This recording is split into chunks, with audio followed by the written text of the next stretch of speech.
औज़ुबिल्लाहिमिनश्शैतानिर्रजीम बिस्मिल्लाहिर्रहमानिर्रहीम। Hello viewers, कैसे हैं? उम्मीद करता हूँ खैरियत से होंगे। केमिस्ट्री बाय जडन में एक बार फिर से अपने व्यूअर्स को वेलकम। तो व्यूअर्स, जिस तरह से हम अपने प्रीवियस लेक्चर्स में पीरियोडिक टेबल और मुख्तलिफ ट्रेंड्स को जो है वो स्टडी कर रहे थे, तो उसी को कंटिन्यू करते हुए आज हमने जिस टॉपिक को डिस्कस करना है वो है आयोनाइजेशन एनर्जी। हाँ जी, तो आयोनाइजेशन एनर्जी क्या चीज़ है, क्या इसमें जो है वो डिस्कस करना है, ये सारी चीज़ें जो है, और आयोनाइजेशन एनर्जी का पीरियोडिक ट्रेंड क्या है, ये सारी चीज़ें आज के लेक्चर्स के अंदर जो है वो डिस्कस होंगी। तो वे बढ़ते हैं आज के टॉपिक की तरफ। Just wait a second.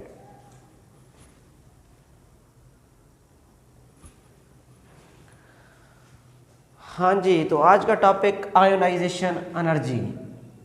हाँ जी, आयोनाइजेशन एनर्जी जो है नेम ही बता रहा है। आयोनाइजेशन का मतलब होता है आयन बनाना, कैटाइन। तो कैटाइन कब बनेगा? जब इलेक्ट्रॉन रिमूव होगा, और इलेक्ट्रॉन को न्यूक्लियस आज़ाद तो कभी नहीं छोड़ेगा, उसको रिमूव करवाना पड़ेगा।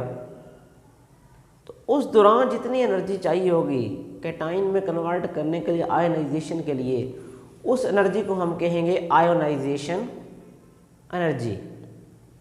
हाँ जी, देखें, amount of energy required to remove, हाँ जी, किस चीज़ की रिमूवल है?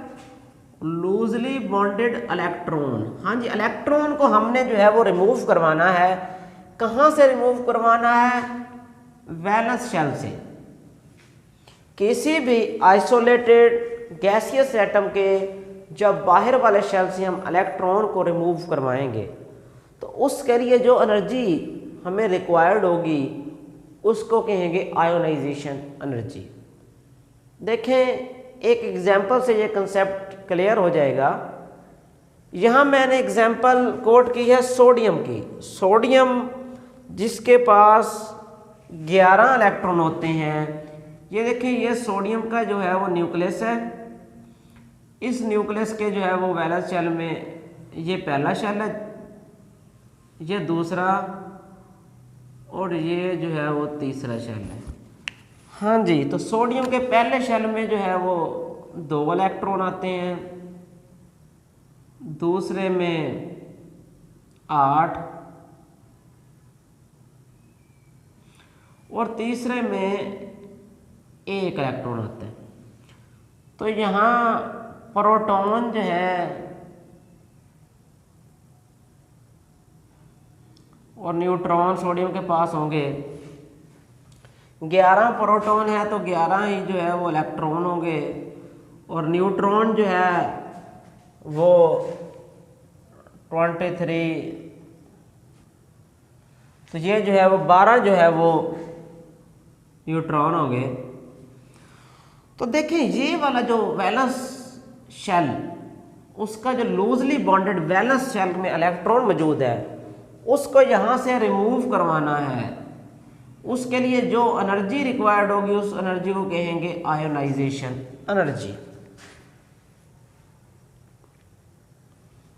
अब पीरियोडिक ट्रेंड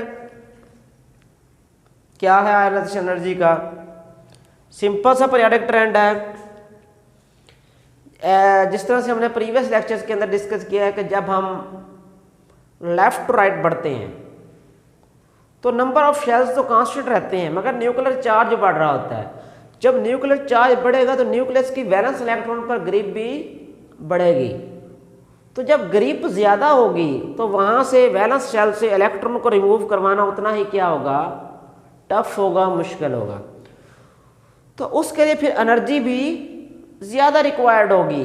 तो हम ये कह सकते हैं कि जब हम पीरियड के अंदर लेफ्ट टू राइट मूव करते हैं तो आयोनाइजेशन एनर्जी इंक्रीज हो रही है। क्यों इंक्रीज हो रही है? क्योंकि न्यूक्लियर चार्ज इंक्रीज कर रहा है। And in the same way when we move from top to bottom in group, तब आयोनाइजेशन एनर्जी डिक्रीज करती है। क्यों डिक्रीज करती है? यहां देखें नंबर ऑफ शेल्स इंक्रीज करते हैं ग्रुप के अंदर। जब नंबर ऑफ शेल्स इंक्रीज करेंगे तो लास्ट लेक्चर में मैंने बताया था शील्डिंग इफेक्ट इंक्रीज करेगा, और जब शील्डिंग इफेक्ट इंक्रीज करेगा तो न्यूक्लियस की वैलेंस शेल पर जो अट्रैक्शन ग्रिप या वैलेंस इलेक्ट्रॉन पर वो कम हो जाएगी ड्यू टू शील्डिंग इफेक्ट। तो वहाँ से इलेक्ट्रॉन को रिमूव करवाना या किसी भी गैस एटम की आयोनाइजेशन करवाना आसान हो जाएगा। तो फिर आयोनाइजेशन एनर्जी ग्रुप के अंदर टॉप टू बॉटम डिक्रीज करेगी। रीज़न क्या है? शील्डिंग इफेक्ट इंक्रीज कर रहा है। शील्डिंग इफेक्ट इंक्रीज करने से न्यूक्लियस की वैलेंस शेल पर ग्रिप अट्रैक्शन वैलेंस इलेक्ट्रॉन पर कम हो गई है, इलेक्ट्रॉन को वहाँ से रिमूव करवाना आसान हो गया है। तो देखें यहाँ यही चीज़ डिस्कस की गई है, ionisation energy increase in period. क्यों इंक्रीज करती है बता दिया आपको।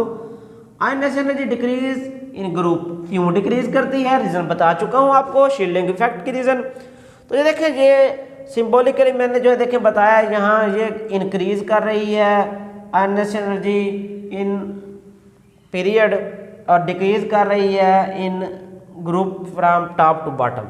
तो ये तो था आयोनाइजेशन एनर्जी के बारे में एक ब्रीफ सा जो है वो ब्रीफ सी एक्सप्लेनेशन। तो फिर अगर कोई बात यहाँ समझ ना आई हो तो कमेंट सेक्शन में जाकर आप पूछ सकते हैं। मिलते हैं एक नए टॉपिक के साथ, एक नई वीडियो के साथ। तब तक के लिए अल्लाह हाफिज़।